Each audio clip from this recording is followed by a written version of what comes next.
भारत माता की, भारत माता की, भारत माता की, वंदे वंदे वंदे। 26 जनवरी, 26 जनवरी, 26 जनवरी, बाबा साहब, बाबा साहब, बाबा साहब। जय भीम, जय भीम, जय भारत। बहुत बहुत धन्यवाद।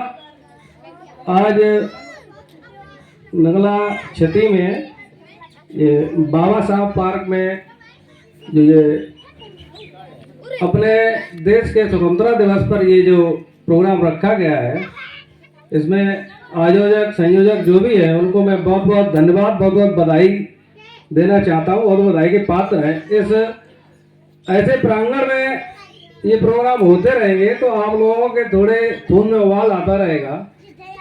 जहां हम लोग बैठे हैं, खड़े हैं, ऐसी पावन जगह हमारी समझ से तो कहीं है नहीं विश्व में।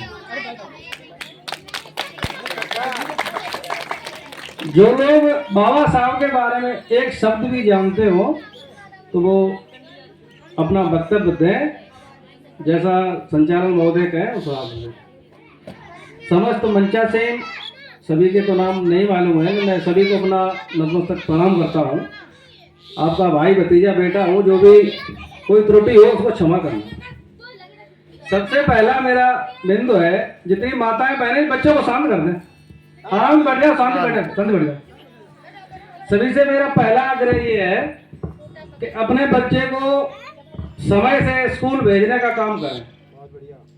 सबसे पहला मेरी बात है, पहली शुरुआत यहाँ से करता हूँ। जितने भाई बंधु माताएं बहनें जो हमारी माता शक्ति बैठी है, अपने घर में शिक्षा का विशेष अभाव है हम लोगों के यहाँ। शिक्षा होगी तो हम लोग अपनी ऊंचाई को पहुंच पाएंगे, पकड़ पाएंगे। और जो शिक्षित नहीं होंगे तो सुबह निकले काम पर, शाम को दारू पीकर घर आ जाएंगे। और सबसे ज्यादा आपके समाज में इस चीज का बहुत ज्यादा प्रभाव चल रहा है। यही नहीं, मैंने कहीं कहीं जहां भी जाता हूं देखता हूं, अदर लोगों की वजह से आपके समाज में शाम को दारू का एक बहुत बड़ा इतना विशेष वो चल रहा है कि कहने के लिए हम क्या बताएं, बहुत दुखी हो जाता हूं देखता हूं। अगर बाबा साहब के घर वाले या इनके सहयोगी ऐसा करते तो आज इस जगह पर जहां हम लोग बैठे हैं वहां नहीं होते। आप लोग पढ़े लिखे तो हैं ही, देखते हैं, इतिहास पढ़ते हैं, किताबें पढ़ते हैं। एक जमाना ऐसा था जहां से हम लोग गुजरना, मतलब 80 वर्ष जब गुजरता था वहां लोग झाड़ू लगवाते थे, मतलब अपना दरवाजा साफ करवाते थे।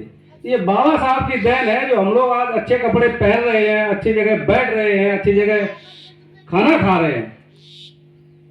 तो इस चीज को ध्यान में रखते हुए सभी लोग शिक्षा का विशेष ध्यान दें अपने बच्चों पर। जब हमारे बच्चे शिक्षित होंगे, उस चीज को समझेंगे, पढ़ाई नहीं होगी तो नहीं समझ पाएंगे। आगे कुछ ज्यादा नहीं कहना चाहता हूँ। काफी लोग आए हुए बाहर से, तो वो लोग आएंगे विशेष में अपने विस्तार में समझाए। जय भीम, जय भारत, वंदे वंदे, जय हिंद। राजेश भैया थोड़ा विचार रखें, धन्यवाद। अरे अंशु भैया जरा विचार रखें अपने संक्षेप में।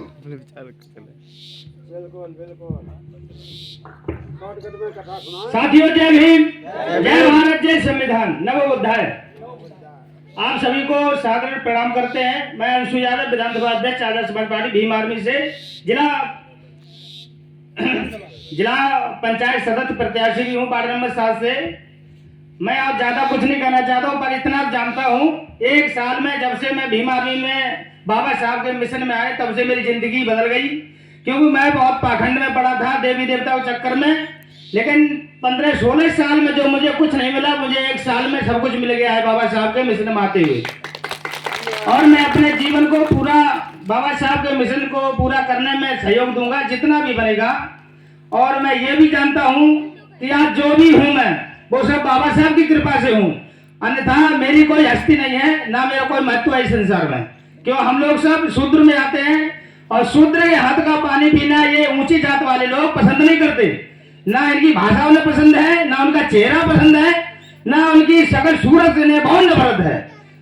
लेकिन हम ये कहते हैं ये किसी भी लायक नहीं है। 15% वाले जो मन विचारधारा के लोग हैं वो किसी भी जाति में हो सकते हैं, और ऐसे लोगों से हमारा छत्तीसगढ़ खड़ा रहता है। हमारा कोई उनसे मतलब नहीं है, उन्हें जो चाहे वो ले सकते हैं, पर हमें बाबा साहब के मिशन को पूरा करना है और आगे बढ़ना है। और जब वैसे जात पात बहुत दिखाते हैं और जब पैसे की बारी आ जाए तो चट के रख लेते हैं अंदर, उसमें जात पात नहीं दिखाई देती है।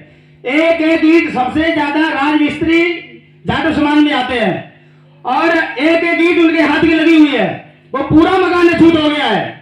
ये ऐसी तैसी कराते हैं अपने घर में बैठ के, क्यों उस घर में रखते हैं? क्यों वो छूट हो चुका है घर। अगर वो घर में रह सकते हैं तो हमारा भी पूरा अधिकार है हर जगह पर, हर चीज में, क्योंकि बाबा साहब ने हमको ये सारे अधिकार दे रखे हैं। और ठोक के गए वो हमारे बाबा साहब वो संविधान में कीले ठोक के कि लड़के लीजिए अगर राजीव नहीं मिलता हक। बस हम अपनी माता बहनें और जो भी बच्चे बैठे ये कहना चाहते हैं कि मन लगा के पढ़ाई करो, कि माता पिता की आशा होगी बच्चों के ऊपर। अगर यही नहीं मन लगा के पढ़ेंगे तो जीवन तो बेकार है ही। जय भीम, जय भारत, जय संविधान। पिंटू जय भीम, जय भारत, जय संविधान, जय मूल निवासी। हेलो, हाँ, आप लोगों के सामने एक बात कहना चाहता हूँ, उसे आप ध्यान लगा के सुने। अगर गलतियां हो तो उसे माफ कर दें। आप सब प्रथम हमें बताइए शिक्षा की देवी कौन है? महिलाएं बताइए सबसे पहले, शिक्षा की देवी कौन है? किसी को मालूम हो हाथ उठा के बताएं। भाइयों में बताएं शिक्षा की देवी कौन है?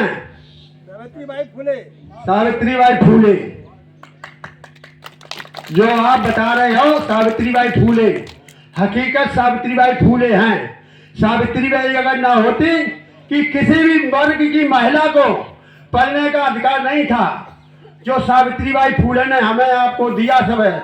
महिला को किसी भी वर्ग की हो, चाहे ठाकुर हो, चाहे पंडित हो, चाहे किसी भी बिरादरी की हो, सावित्रीबाई फुले ने जाकर के घर घर जाकर शिक्षा दी है और आप लोगों के संग बहुत कुछ किया है। महिलाओं के लिए बहुत कुछ किया है। और दूसरी बात हमारी ये है, आप मेहनत करें चाहे मजदूरी कुछ भी कह रहे हैं, दारू कम से कम भाई पिए और इसी में आपसे भलाई है। और रोटी आप 4 खाते हो, भले 2 खाएं। अपने बच्चों को स्कूल जरूर भेजें और पढ़ाएं। शिक्षा वो शेरनी का दूध है, जो पिएगा वो दहाड़ेगा, और जिसे शिक्षा नहीं होगी वो किसी के सामने बात नहीं कर पाएगा। इसलिए मेरा भाइयों लोगों से, माताओं से अपील है, शिक्षा जरूर बच्चों को दें।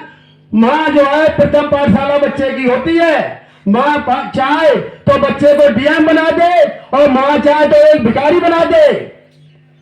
मैं ज्यादा नहीं बोलना चाहता हूँ, क्यों समय थोड़ा है, मुझे बहुत दूर जाना है, इसलिए इतना ही बोलता हूँ। मैं थोड़ा बोला है और ज्यादा समझना आपको। जय भीम, जय भारत, जय संविधान। आप आओ। जय भीम, जय भीम, जय संविधान, जय संविधान। बाबा साहब, बाबा साहब, बाबा साहब। साथियों, आज ये 26 जनवरी जो हम मना रहे हैं, इसको आप सभी लोगों को मालूम होना चाहिए। ये 26 जनवरी 1947 को हमारा देश आजाद हुआ था, और आज हमें ये जो अच्छे कपड़े पहनने का अधिकार दिया है, ये आज हम लोग कुर्सी पर बैठे हैं, ये अधिकार हमारे बाबा साहब ने हमें दिया है, जिनको आप लोग तस्वीर में देख रहे हैं। इसलिए मेरा ये कहना है और आपसे विनम्र अनुग्रह और विनती भी करता हूं कि आप लोग बाबा साहब के बताए हुए रास्ते पर चले। बाबा साहब ने हमको 3 मंत्र दिए हैं। शिक्षा वो से भी दूर है जो पिएगा उसे ताड़ेगा। अभी हमारे भाई साहब ने कहा था, तो हर व्यक्ति को शिक्षित बनना है और शिक्षित बनकर ही हम अपने अधिकारों को ले सकूंगा। फिर बाबा साहब ने कहा संघर्ष करिए, जब हम संघर्ष करेंगे, कर्म को करेंगे, तब हम आगे बढ़ सकेंगे। फिर बाबा साहब ने कहा संगठित रहिए, हम लोग इकट्ठे होकर ही कुछ कार्य को कर सकते हैं। जिस प्रकार एक झाड़ू होती है, अगर उस झाड़ू को हम अलग अलग कर दें तो इसमें झाड़ू नहीं लगा सकते हैं, और अगर उसको इकट्ठा कर लें तो हम फिर कहीं उसे साफ कर सकते हैं। आज हमारे टीम के हम लोग बैठे हुए हैं, हम कितने लोग यहाँ पर बैठे हैं। हमारा यह संगठन है कि हम संगठित होकर भाई चंद्रशेखर आजाद को एक बड़ी ऊंची इकाई पर पहुंचाने का हम लोग कार्य करते हैं। सभी लोगों से विनम्र निवेदन है कि हमारे तो अकेला एक भाई होते हुए और 10 लाख की भीड़ में आगरा उसे टन्नन मचा दिया है। सभी ऐसे महान पुरुषों के लिए जो बाबा साहब ने रास्ता दिखाई है, उस रास्ते पर हमें चलना है और हमारे भाई को एक मुख्यमंत्री की कुर्सी पर बैठाना है। इसलिए हम सब लोग संकल्प लें और भाई सबको आगे मजबूत बनाएं, और वो मजबूत बनाने का कार्य हमें बाबा साहब ने दिया है। जो हमारा ये फिंगर है, अगर हमारा फिंगर न होता तो आज हमारी गलियों में कोई भी नहीं आता। इस फिंगर की बदौलत ही आज हमारे गलियों में कोई ब्राह्मण हो, चाहे कोई ठाकुर हो, चाहे कोई पनिया हो, चाहे कोई भी हो, तो हमारे गलियों में इसीलिए आता है कि हमारे पास ये फिंगर है, और ये हमारा फिंगर न होता तो वो हमारी गलियों में कभी नहीं आता, वोट लेने के बाद दोबारा नहीं क्योंकि वो अपने मतलब जो हमारे गलियों में आता है। हमारी गली गंदी है, उसको उससे घिन आती है। हम अच्छे कपड़े पहनते हैं, उससे उसे घिन आती है, क्योंकि हम शूद्र थे और हमारी जगह कहाँ है, उसके पैरों में। और आज वो लोग हमसे नफरत क्यों करते हैं, हम उनके बाहर बैठते हैं। आज हम कुर्सी बैठ अधिकार क्यों दिया था, ये हमें बाबा साहब ने दिया है, तो हमें बाबा साहब के विचारों पर चलना है और बाबा साहब के संविधान को पढ़ना है। हर व्यक्ति के घर में, मेरा यह कहना है कि हर व्यक्ति के घर में एक संविधान होना चाहिए, जिसको हम खुद स्वयं पढ़ें और अपने बच्चों को उस संविधान के बारे में बताएं, जिससे हमारे बच्चे पढ़कर उस संविधान के बारे में जानकारी लें और अपने हक के लिए बराबर लड़ें। अगर संविधान हमारे पास नहीं होगा तो हम कुछ भी नहीं कर पाएंगे। साथियों, मेरा आपसे यही कहना है कि शिक्षित बने और संघर्ष करें और संगठित रहें। अगर हम लोग पूजा पाठ की बात करें तो मूर्ति में कुछ नहीं रखा है। एक छोटी सी हम आपको बताते कहानी। एक पढ़ी लिखी बहू जो है, एक लड़के की जो है वो शादी करके अपने घर लाता है, तो वो मैके में आई तो उसने कहा चलो अब शादी होके आ गई, चलो बहू के मंदिर में चलते हैं। तो बहू के मंदिर लेके गई। वो लड़की जो है समझदार थी और पढ़ी लिखी थी।